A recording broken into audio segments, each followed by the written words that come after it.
Boa noite, irmãos. Que a graça e a paz de nosso Senhor e Salvador Jesus seja convosco. Nós estamos aqui para mais um estudo bíblico do culto de doutrina. Na verdade, levaremos o estudo de doutrina da Igreja Presbiteriana de Vitória por meio dessa mensagem, por meio desse estudo aqui nesse canal do YouTube.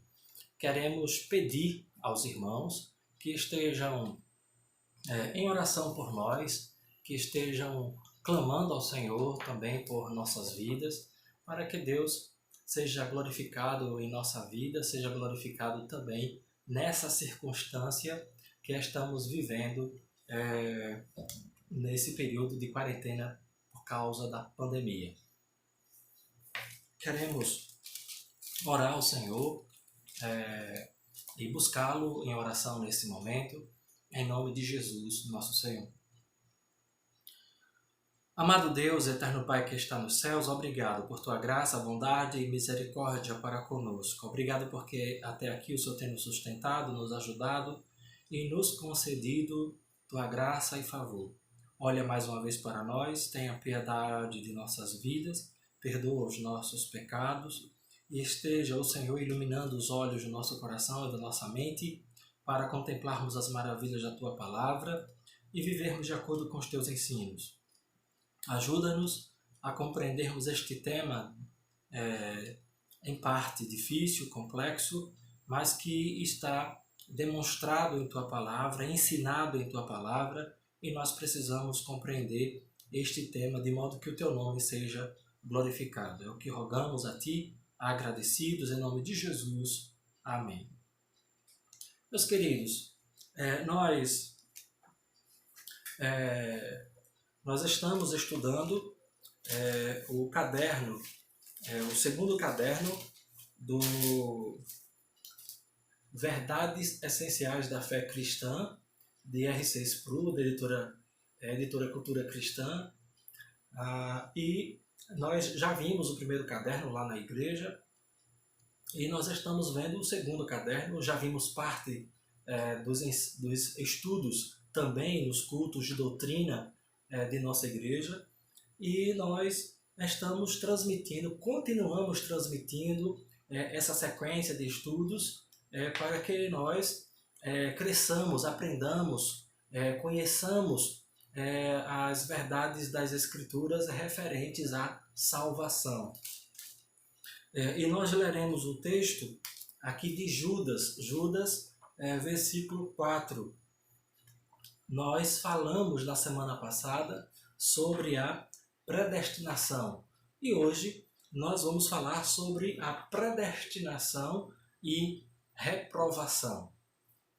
O texto de Judas é o texto do versículo 4 que diz: pois certos indivíduos se introduziram com dissimulação, os quais desde muito foram antecipadamente pronunciados para esta condenação, homens ímpios, que transformam em libertinagem a graça de nosso Deus e negam o nosso único e soberano e Senhor Jesus Cristo. Meus amados, nós observamos aqui nessa pequena porção das Escrituras parte da doutrina ou uma afirmação da doutrina da predestinação e da reprovação. E a gente precisa compreender que toda moeda tem dois lados. Não dá para a gente ter uma moeda apenas com um lado. Ela tem dois lados, nem que seja um lado limpo, sem nada, mas ela tem dois lados. Existe também um outro lado da doutrina da eleição. Dentro da predestinação, nós temos duas doutrinas, dois ensinos importantes que a gente precisa levar em consideração. A doutrina da predestinação, ela está dentro dos eternos decretos de Deus, ou no decreto de Deus. E aí, falando sobre o decreto de Deus, nós podemos levar de fato, se fôssemos falar sobre o decreto de Deus e tudo quanto ele tudo quanto ele envolve, então nós falaríamos do decreto da criação, decreto da providência e decreto da salvação. E dentro de cada parte, né, do decreto de Deus, que nós dividimos em pelo menos três, decreto da criação, da providência e da redenção, nós temos vários subassuntos que estão interrelacionados e levaríamos anos estudando de forma aprofundada esses temas, ou o decreto de Deus. Então falaríamos da criação e tudo que diz respeito à criação, falaríamos da providência divina e tudo que diz respeito à providência divina, e falaríamos da salvação e tudo que diz respeito à salvação. Então, dentro do decreto da salvação, nós temos a predestinação. E a predestinação, ela se divide em eleição, a eleição, como nós geralmente costumamos falar, somos eleitos para a salvação em Cristo Jesus antes da fundação do mundo, eleitos para a salvação em Cristo Jesus antes da fundação do mundo. Quando a gente lê a carta de Paulo aos Efésios, o capítulo 1, por exemplo, a gente percebe isso de forma muito clara. A gente percebe o apóstolo Paulo falando que Deus nos escolheu, nos elegeu, nos predestinou antes da fundação do mundo para a salvação em Cristo Jesus, por seu amor, por sua graça, por sua bondade, por sua misericórdia, de acordo com e segundo o seu beneplácito, segundo o beneplácito da sua vontade, e por aí vai, ou do seu conselho, dos seus desígnios, e por aí o apóstolo ele segue falando desta eleição para a salvação em Jesus Cristo. Muito bem.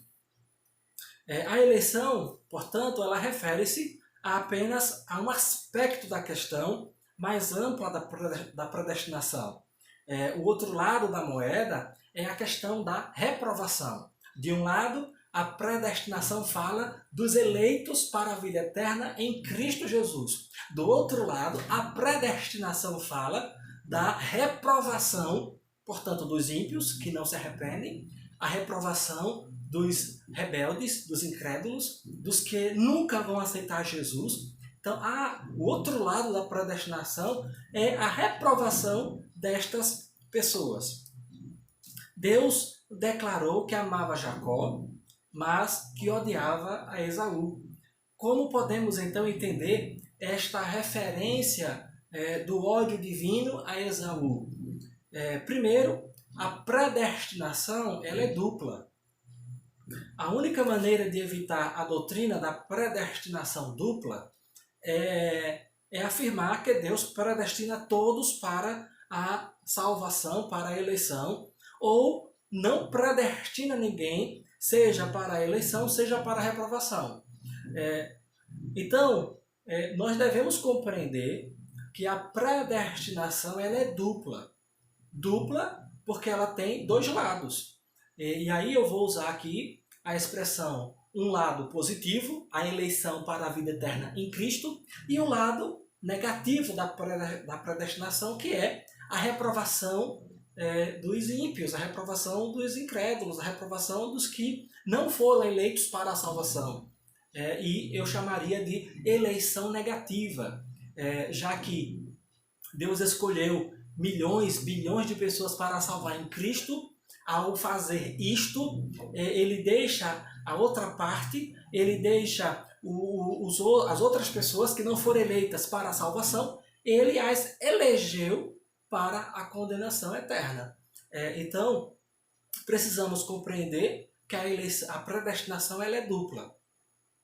Se alguém quiser negar que a predestinação seja dupla, ou ela afirma que Deus elegeu todo mundo, todas as pessoas, para serem salvos, para serem redimidos, e, portanto, vamos ensinar salvação universal, universalismo da salvação, todos serão salvos, ou nós negamos que ninguém é eleito, nem é eleito para a salvação, nem é eleito para a reprovação. Visto que a Bíblia ela ensina claramente a predestinação para a eleição. A Bíblia ensina claramente a predestinação para a eleição de pessoas, de indivíduos, para serem salvos na pessoa de Jesus.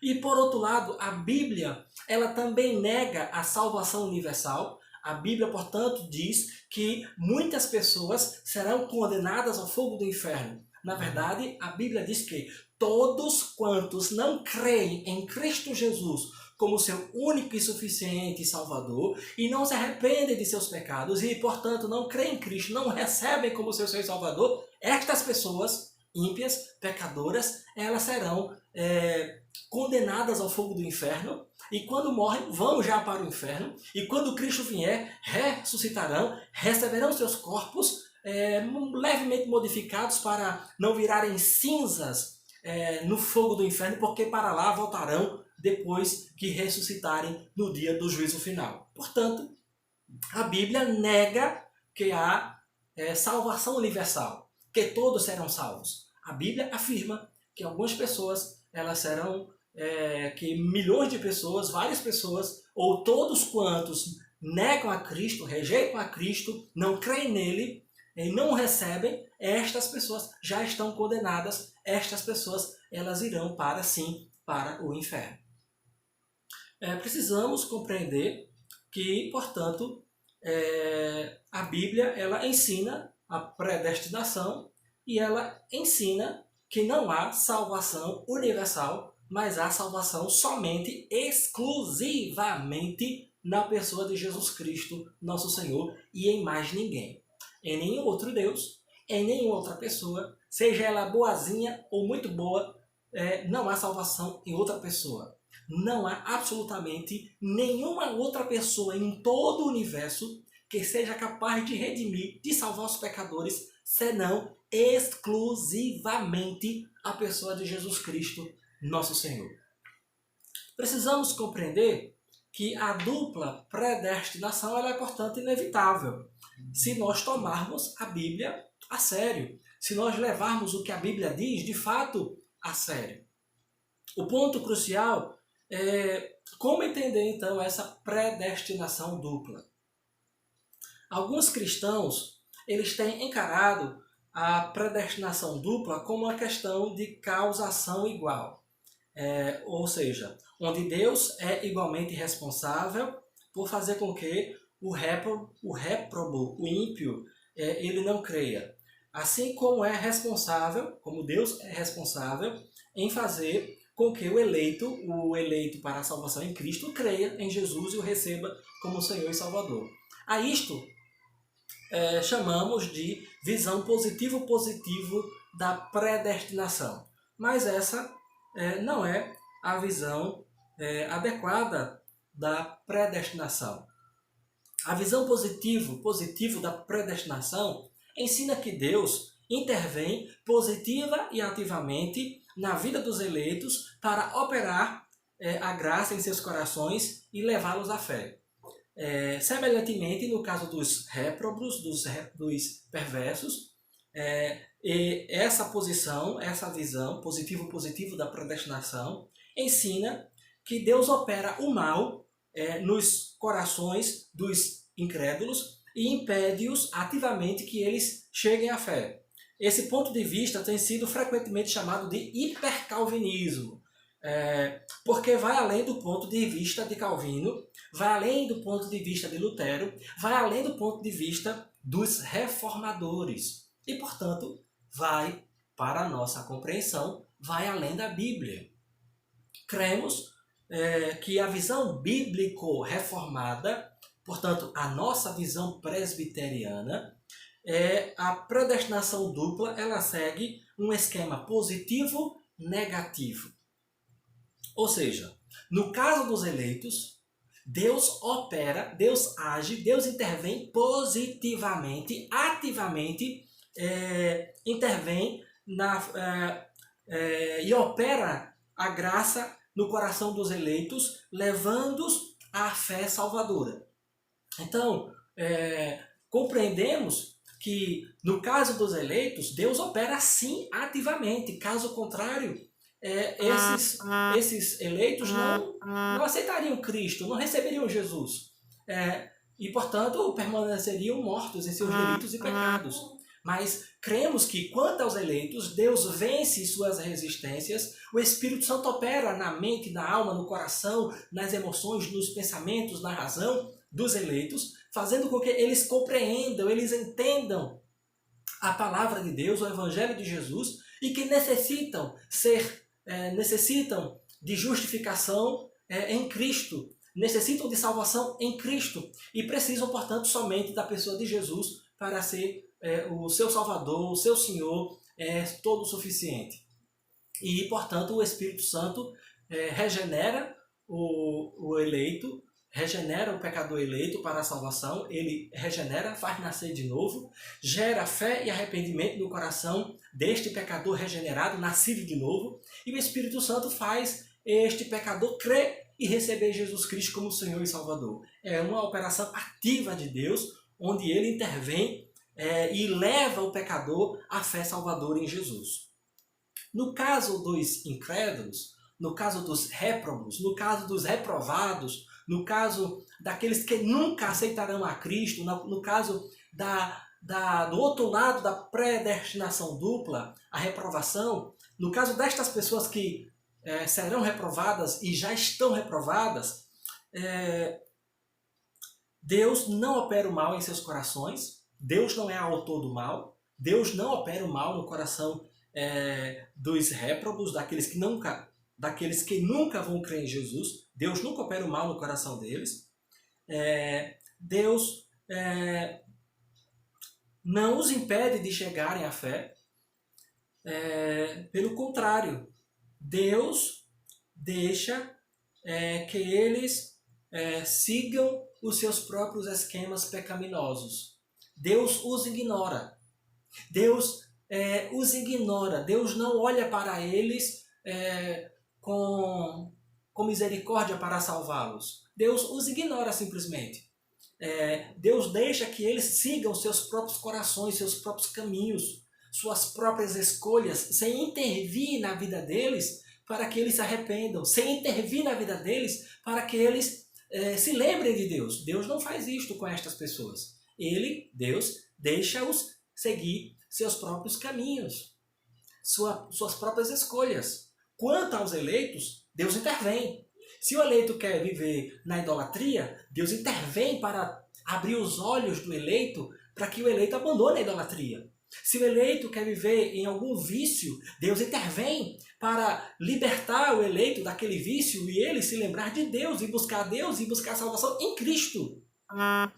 Quanto aos que já estão reprovados e que serão reprovados, Deus os ignora. Deus deixa que estas pessoas sigam seus próprios caminhos.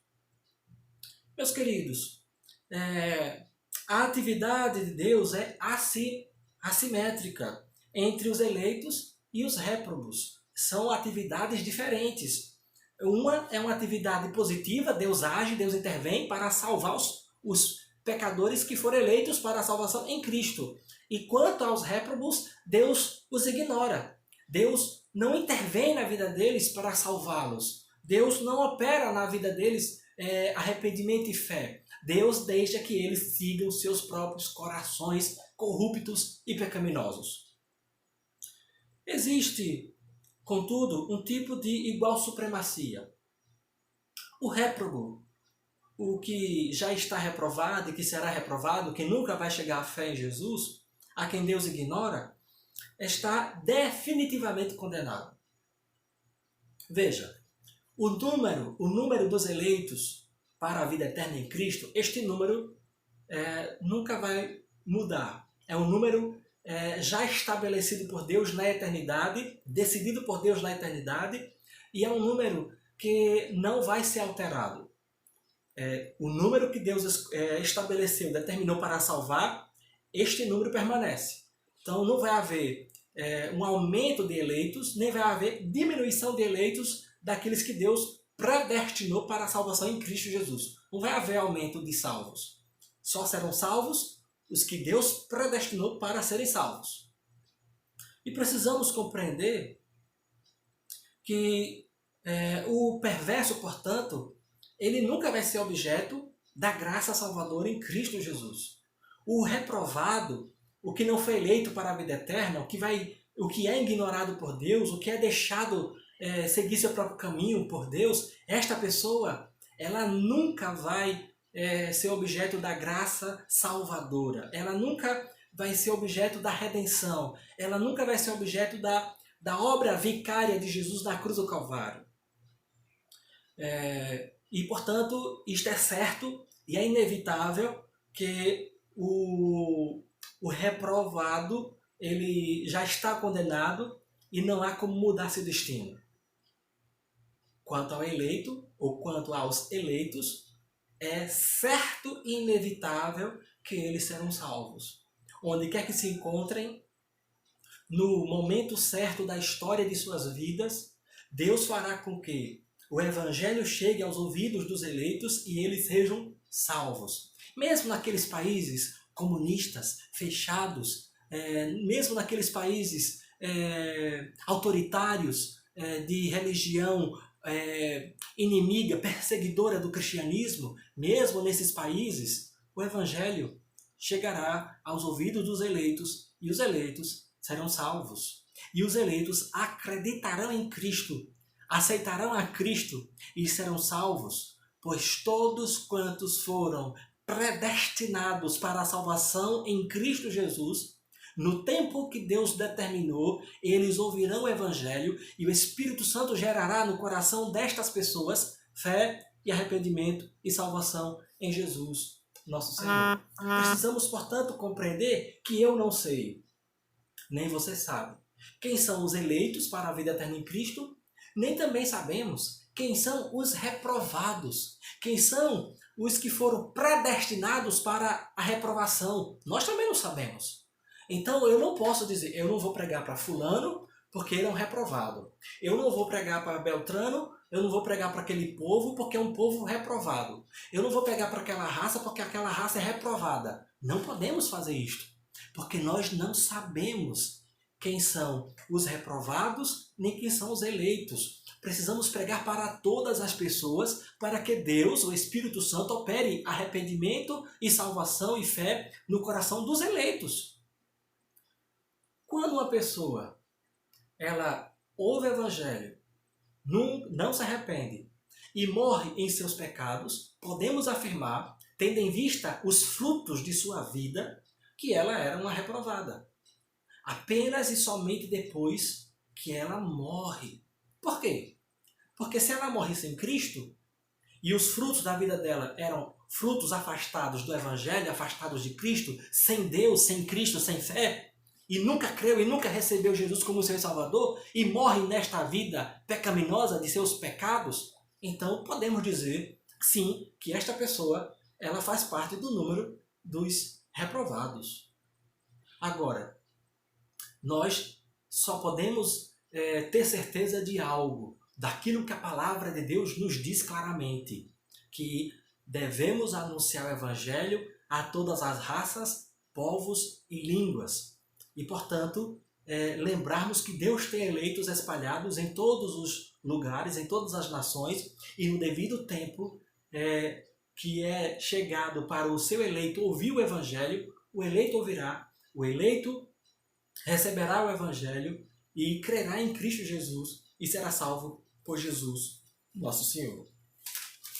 Meus queridos, o réprobo, a quem Deus ignora, ele já está definitivamente condenado.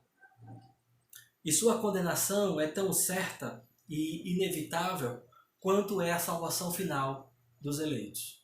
A salvação final dos eleitos é certa e segura na pessoa de Jesus. O problema está ligado a declarações bíblicas, tais como aquela concernente ao endurecimento que Deus causa no coração de Faraó. É inquestionável mesmo que Deus, ou que a Bíblia ensina, que Deus endureceu o coração de Faraó. A questão que permanece é, como Deus endureceu o coração de Faraó? Lutero, ele defendia um endurecimento passivo, ao invés de um endurecimento ativo. Quer dizer que Deus não criou um novo nível de maldade no coração do rei Faraó. Já havia maldade suficiente no coração de Faraó para incliná-lo a resistir a cada estágio da vontade de Deus. Então,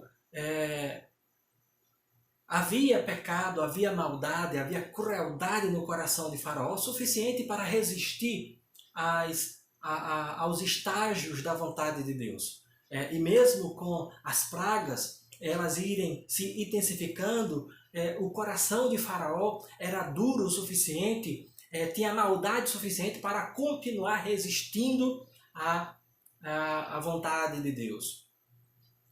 E nós precisamos compreender que Deus usava as circunstâncias para endurecer o coração de Faraó. Portanto, não era um endurecimento onde Deus criava o mal no coração de Faraó. Era um endurecimento onde Deus usava as circunstâncias para que o coração de Faraó se endurecesse e não libertasse, libertasse o povo de Israel. Tudo que Deus tem a fazer para endurecer uma pessoa é retirar sua graça desta pessoa. Retirar seu favor. Se Deus tira o favor dele de nós, a sua graça de nossa vida, nós ficamos embrutecidos. Nós viramos bestas, viramos bestas selvagens, viramos como que jumentos burros, brabos e teimosos no pecado, endurecidos e empedernidos no pecado.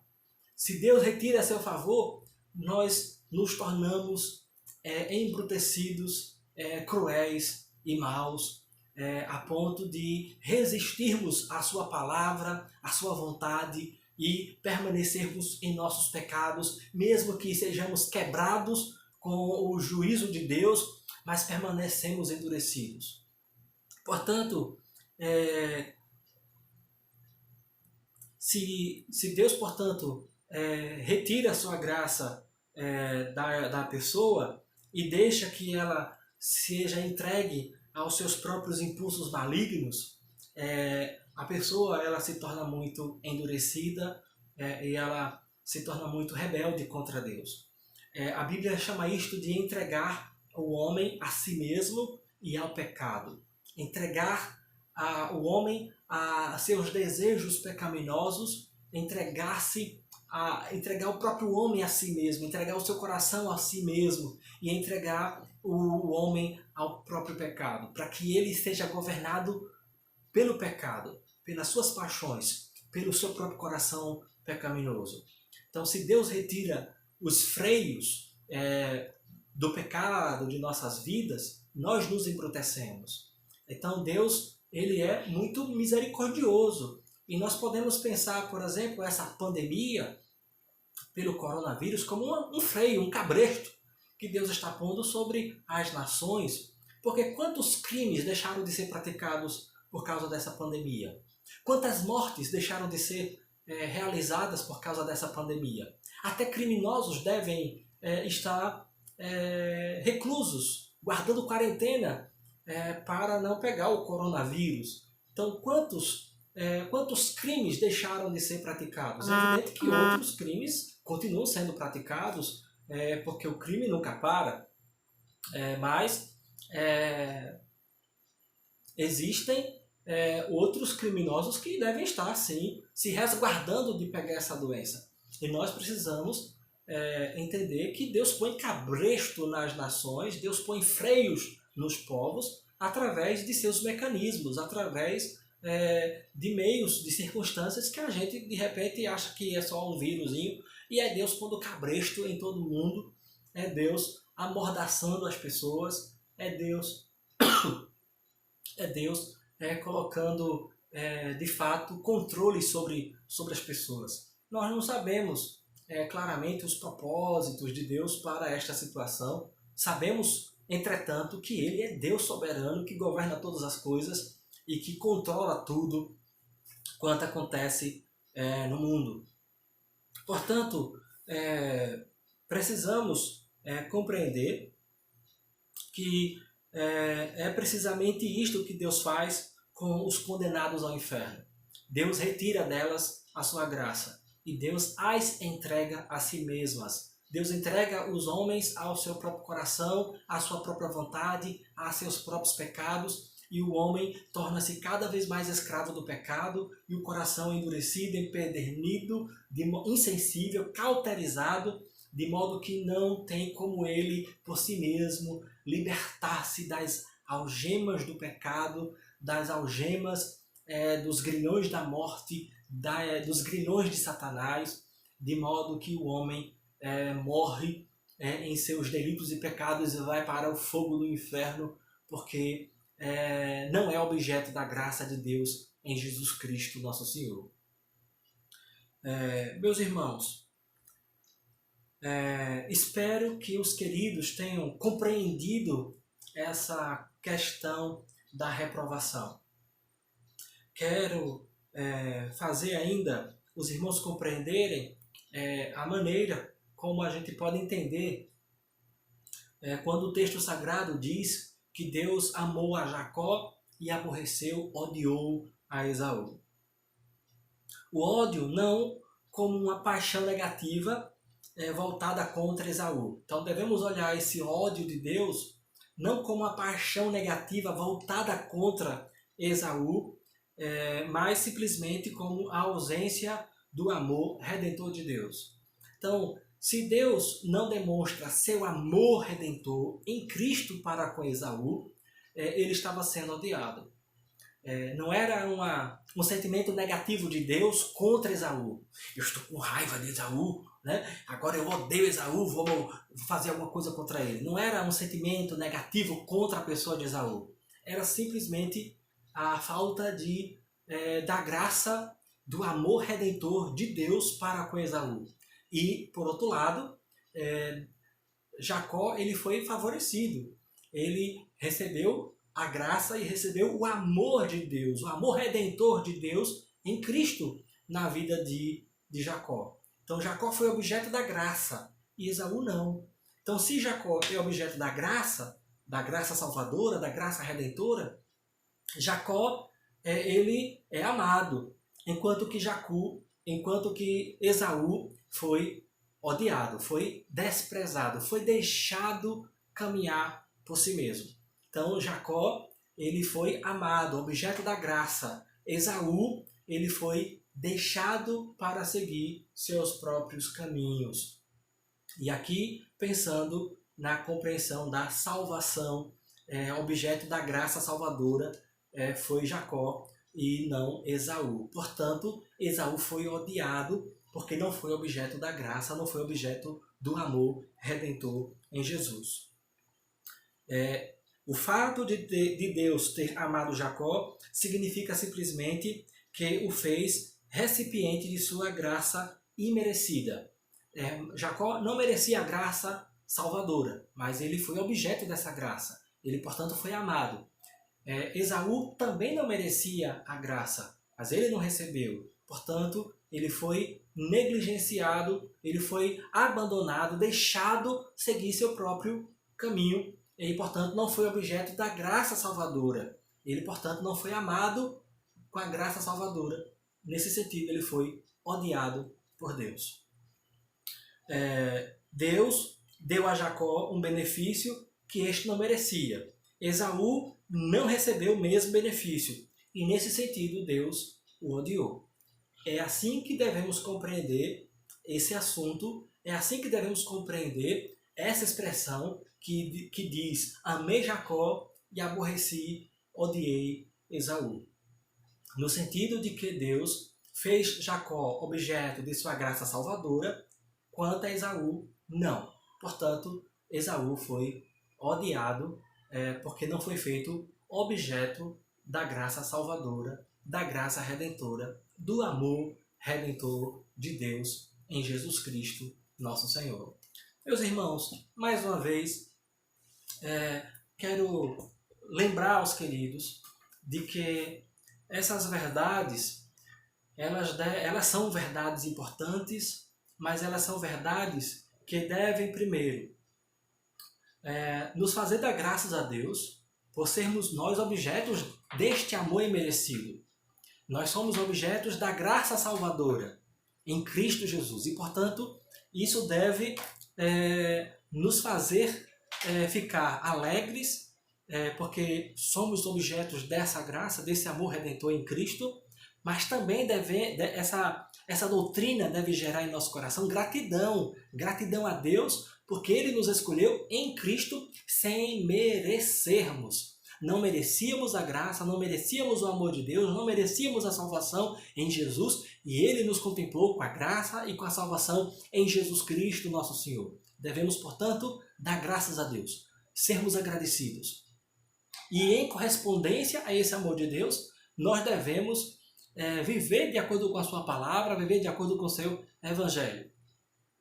Uma segunda aplicação é que, mais uma vez digo, nós não sabemos quem são os eleitos, porque, embora o sinal da eleição esteja aqui na nossa testa, é um sinal que só Deus, o Espírito Santo, só a Trindade vê, e nós não temos como ver na testa de cada pessoa o sinal da eleição. Então não dá para a gente olhar para uma pessoa e dizer, essa é eleita, aquela não. Então vou pregar para esta daqui, porque esta daqui é eleita para a salvação. Não vou pregar para aquela outra ali, porque ela não é eleita para a salvação. Não podemos fazer tomar este tipo de decisão. Não podemos fazer uma pregação seletiva, uma pregação com acepção de pessoas. De forma nenhuma. Devemos pregar para todas as pessoas. Devemos pregar o evangelho para ricos e pobres. Devemos pregar o evangelho para pessoas estudadas, pessoas que estudam e pessoas iletradas, pessoas que não têm formação alguma, pessoas analfabetas e pessoas muito bem alfabetizadas. Devemos pregar o evangelho para pessoas pobres e para pessoas ricas. Devemos pregar o evangelho para negros e brancos, para amarelos e vermelhos. Devemos pregar o evangelho para todas as pessoas que estão à nossa volta, porque todas elas são objetos de ouvir o evangelho. Elas devem ouvir o evangelho. Ouvir o chamado externo do evangelho pela pregação da palavra, e o Espírito Santo é que vai operar o chamado interno, a chamada eficaz, que só Ele pode realizar. Então, eu devo pregar o evangelho para chamar todas as pessoas, todos os pecadores, para a fé em Cristo e convidá-las ao arrependimento e convidá-las à conversão em Cristo e a Cristo. Mas só o Espírito Santo pode fazer o chamado eficaz, o chamado interno no coração do pecador. Mas o pecador será chamado pelo Espírito Santo para a fé em Jesus Cristo se o pecador ouvir o chamado externo pela pregação, pela proclamação do Evangelho. Portanto, eu e você, Igreja do Senhor Jesus Cristo em Vitória e em outros lugares que estão ouvindo por meio deste instrumento YouTube, ouvindo esta mensagem, os irmãos devem pregar o Evangelho a todos quantos estão à nossa volta. Ouvir o Evangelho, pregar o Evangelho, proclamar Cristo e sermos testemunhas verdadeiras de Jesus a todos quantos estão à nossa volta. Que Deus nos conceda graça, que Deus nos ajude não apenas na compreensão deste tema, mas a vivermos de acordo com esta mensagem, com este estudo, em nome de Jesus, nosso Senhor. Deus nos abençoe, nos conceda graça. Este tema é mais complexo do que este período de 38 minutos, 40 minutos que nós estamos apresentando este tema. Portanto, estamos apresentando de forma resumida e simplificada, para que nós compreendamos e para que nós possamos, a cada dia, falarmos sobre a salvação em Jesus Cristo, que abrange a predestinação, que abrange a salvação, que abrange a reprovação dos incrédulos que nunca aceitarão a Jesus Cristo como Senhor e Salvador. Que o Senhor nos ajude, que o Senhor nos abençoe a sermos suas testemunhas fiéis e verdadeiras. Vamos orar mais uma vez em nome de Jesus. Amado Pai, em nome de Cristo, obrigado por tua graça, bondade e misericórdia para conosco. Aplica aos nossos corações a tua palavra, e ajuda-nos a sermos testemunhas fiéis e verdadeiras de Jesus a todos quantos estão à nossa volta. É o que nós rogamos a Ti agradecidos em nome de Jesus. Amém. Que a graça de nosso Senhor e Salvador Jesus, o amor de Deus, o nosso eterno Pai, e a comunhão, as consolações do Santo Espírito sejam sobre vós, sobre todo o povo de Deus, hoje e sempre. Amém. Deus nos abençoe. Tenham todos uma boa noite, em nome de Jesus, nosso Senhor.